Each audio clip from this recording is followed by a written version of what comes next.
Morning বন্ধুরা, আশা করছি তোমরা সকলেই ভালো আছো। মামনির ব্লগে তোমাদের সকলকে স্বাগত। আজকে একটা সুন্দর ব্লগ নিয়ে তোমাদের সামনে চলে এসেছি। এই সকাল সকাল ঘুম থেকে উঠে পড়েছি, উঠে আগে চুলটাকে একটু আঁচড়ে নিচ্ছি। আর আজকে তো একটু তাড়াহুড়োর ব্যাপার আছেই, জানোই। আজ কালকে যাইনি, আজকে তো যেতেই হবে, বেরোতে হবে। তো সকালবেলা ঘুম থেকে উঠে আজকে একটু চুলটাকে আঁচড়ে নিলাম। এবারে যাবো ব্রাশ করবো, তারপরে একটা একটা কাজ তোমাদের সাথে আমি শেয়ার করছি। এবার একটু ফ্রেশ হয়ে নিতে হবে। সকালবেলা আগে কি করি বলতো, প্রথমে আগে ব্রাশটা করে নিই। ব্রাশটা করে নিলে তোমার মুখের মধ্যে দুর্গন্ধটা থাকবে না। হ্যাঁ, এবার কি বলতো, যত দিন যাচ্ছে আমাদের তো বয়সটাও বাড়ছে, না কি বলো? নিজের দিকে একটু যত্ন রাখবো ভাবি, কিন্তু এই সাংসারিক চাপ, তারপরে এই অফিস সবকিছুটা নিয়ে আর হয় না। কিন্তু তবু মনে মনে হয় যে একটু নিজেকে দেখি, চেষ্টা করি নিজের প্রতি কেয়ার রাখতে। কিন্তু সব দিন হয় না। এই ঠান্ডা জলে সকালবেলা মুখ ধুতে একটু কুলকুচি করে আবার চোখে মুখে জল দিতে খুবই কষ্ট হয়। ভাবি এক একদিন যে একটু গরম জল করে নেবো, কিন্তু ওই হয় না, গাফিলতিপনা। এই ঠান্ডা জলে মুখটাকে ভালো করে পরিষ্কার করে ধুয়ে এসে আগে একটু মুখে ক্রিমটা মাখি। কিছু হোক না হোক মুখে একটু ক্রিমটা মেখে নিলে মুখে টান টান ভাবটা থাকবে না। আর এখন শীতকাল তো, দেখবে মুখ ফুক ধোয়ার পর ঠান্ডা জল দিয়ে বলো, ফেস ওয়াশ দিয়ে বলো, মুখে একটু টান লাগে। তাই সকালবেলা ঘুম থেকে উঠে মুখটা ধুয়ে আগে একটু ক্রিম মেখে নিই।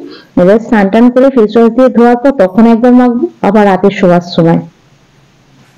ওই বাসি নাইটিটাকে ছেড়ে ফেললাম, ছেড়ে একটা ভালো টাটকা নাইটি পরে নিলাম, মানে কাঁচা ধোয়া নাইটি পরে নিলাম। নিয়ে গায়ে সোয়েটার চাপিয়ে নিয়ে বাসি জামা কাপড়টা ধুয়ে আর ব্যালকনিতে একটু মেলে দিয়ে নিচ্ছি।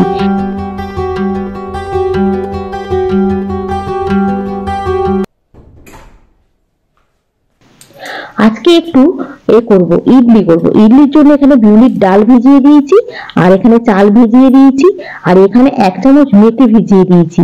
ঠিক আছে, এটা ভিজিয়ে রেখে দেবো 6 থেকে 7 ঘন্টা। এটা চাপা দেওয়া থাক, সন্ধ্যাবেলা এসে যা হওয়ার হবে এটা। আর এখানে গরম জল বসিয়ে দিয়েছি স্নান করবো বলে। কারণ এই ঠান্ডায় না, সকালবেলা এই 7:30 বাজে এখন, এই স্নান করা যাবে না, মানে এই ঠান্ডা জলে। আর বারান্দাটা একটু মুছে নি পরিষ্কার করে, ঘর দুটো মোছা হয়ে গেছে। তুমি ওখানে পড়তে বসেছে, ও তো গায়ে সোয়েটার দিয়ে কম্বলটা পায়ের কাছে চাপা দিয়ে কি আরামে বসে আছে। এক এক সময় মনে হয়ে যায় জানো তো, যে যদি ছোটবেলাটা থাকতাম কত ভালো হতো।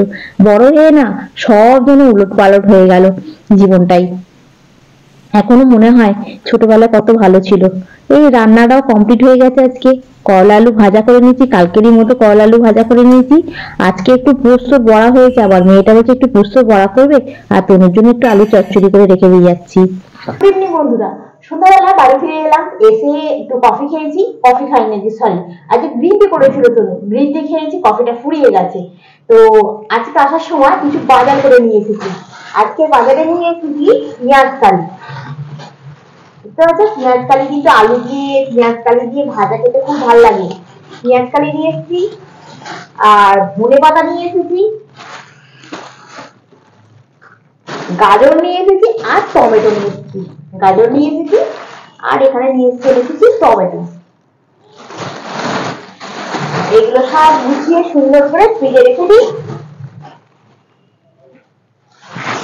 আর বেসিনে পড়ে আছে অনেকগুলো বাসন, সেই বাসনগুলোকে আবার মাছ দাবায় ধুতে হবে, পরিষ্কার করতে হবে, প্রচুর কাজ আছে। তাহলে চলো আগে কন্টেনারটা বার করে নিয়ে এগুলোকে গুছিয়ে ফেলি। এরপর এর মধ্যে টমেটো গুলোকে একটু সুন্দর করে গুছিয়ে ফেলি। দেশি টমেটো এগুলো একদম, একটাতে হবে না, মনে হচ্ছে আর একটা কন্টেনার লাগবে। এখন এই কন্টেনার গুলোতে রেখে রেখে অভ্যেস হয়ে গেছে তো, ডিকিতে আর ঢেলে রাখি না, নিয়ে চলে এসেছি। এর মধ্যে রেখে দিচ্ছি, ও গাজরটা বিটের সাথে দাও, উড়ে যাস না রে। বিটের সাথে গাজরটা রেখে দিলাম। এইখানে আমি বাকি টমেটো গুলোকে রেখে দিচ্ছি।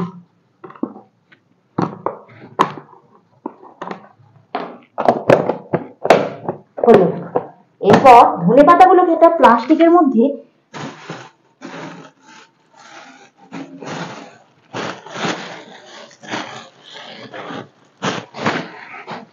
ধনে পাতাগুলোকে একটা প্লাস্টিকের মধ্যে রেখে দেবো, তাহলে কি হবে বলতো, ধনে পাতাগুলো খুব ভালো থাকবে। আর 2-1টা ধনে পাতা বার করে রাখি।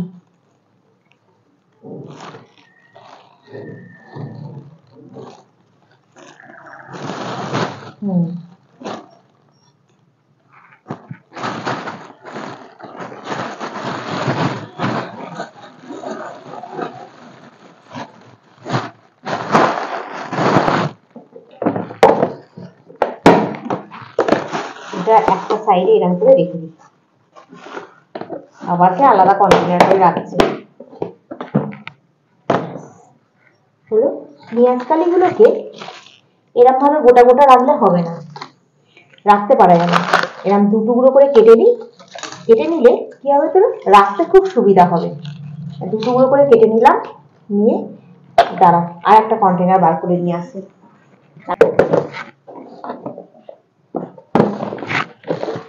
ফ্রিজে তো সেরকম বাজার ছিল না, না কদিন ধরে সেরকম বাজার আনা হচ্ছে, খাওয়া হচ্ছে, এই হয়ে যাচ্ছে। আর টাটকা টাটকা নিয়ে আসি, টাটকা টাটকা খেয়ে নিচ্ছি, আর রাখারাখি করছিলাম না।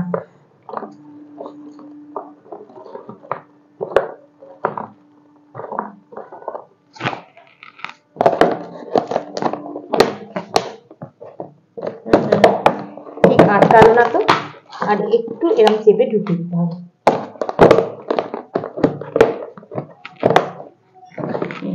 পরপর তিনটে থাক তৈরি হয়ে গেল, চারটে থাক। চলো এগুলো ফ্রিজের মধ্যে ঢুকিয়ে দিই। চারটে জিনিস পরপর থাক রেখে দিলে গুছিয়ে খুব ভালো হয়। কালকে করলা ভাজাটা তনু খেয়েছে, কালকে বাড়িতে ছিলাম খেলো। আজকে যেহেতু বাড়িতে নেই, করলা ভাজাটা ফ্রিজে রয়ে গেছে, জানি তো।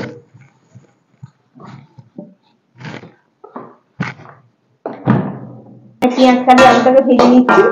আর এর মধ্যে সকালবেলা আমি ভাত খেয়ে যাইনি আজকে, ওই ভাতটা মিশিয়ে দেবো।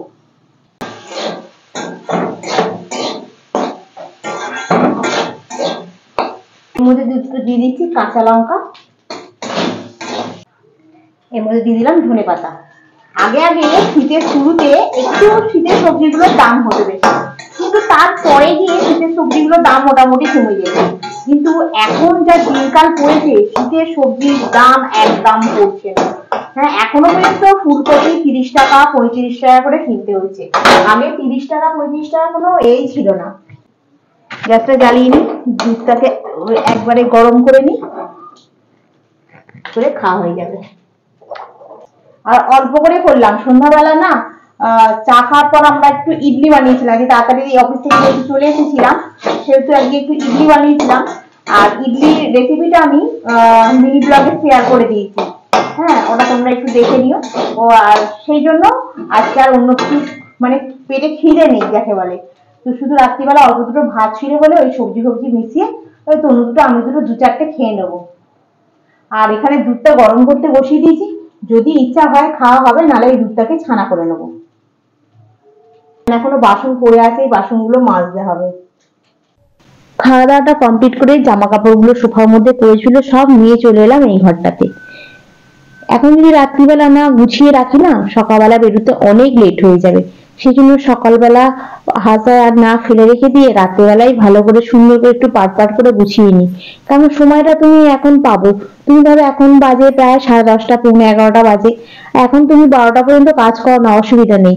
কিন্তু সকালবেলা তুমি একটু বেশিক্ষণ যে কাজ করবে সেটা তো সময় নেই না, টাইমে তোমাকে বেরোতেই হবে, নাহলে তুমি ট্রেন পাবে না। সেই জন্য সকালবেলাটা বড্ড হুড়োহুড়ি লেগে যায়। আর এই শীতকালে সকালবেলা তো আমার একদম ভাল লাগে না ঘুম থেকে উঠতে।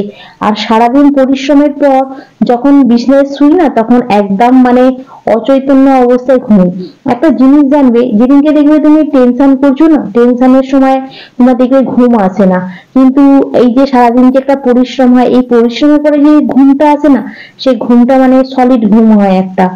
আর এই রাত্রেবেলা শোবার সময় একটু চুলটাকে জড়িয়ে নিচ্ছি, নাহলে বিছানায় এসে লুটোলুটি করবে, ওই জন্য জড়িয়ে একটুখানি গার্ডার দিয়ে নি। আর আজকে তো মতো যেমন রেগুলার ওভারটাতে শোয়, আর আজকে ঠান্ডাটা প্রচন্ড পড়েছে, ঘরের ভেতরটা জানলা দরজা বন্ধ করে দিয়েছি। আর বিছানাটা একটু ঝেড়ে পরিষ্কার করে, সেই সকালবেলা বিছানা ঝেড়ে পরিষ্কার করে দিয়ে গেছি। আর রাতের বেলা একটু না ঝেড়ে পরিষ্কার করে শুয়ে না কিরম যেন কিচকিচ কিচকিচ করে, জানো তো। যতই পরিষ্কার, আমার ঘরে বাচ্চা নেই কিন্তু ঘরদালা এমনি যে খুব নোংরা চোংরা হয়ে থাকে নয়, মেয়েটা একটুখানি ওই পড়ার ঘরটা মানে যেখানে ও পড়তে বসে সেখানে বিছানাটা একটু জাস্ট খুব বেশি নোংরা করে ফেলে। মানে নোংরা বলতে কি, এত বই তুলে ফেলেছে মানে কি বলবো, ওপরে বিছানাটা বই ভর্তি হয়ে থাকে। আর আমার এই ঘরে ওই জন্য বালাপোষটাকে একটু সুন্দর করে করে দিলাম, রেডি করে নিচ্ছি, নিয়ে এবার শুয়ে পড়বো। আজকে ব্লগটা এখানেই শেষ করছি। Good night.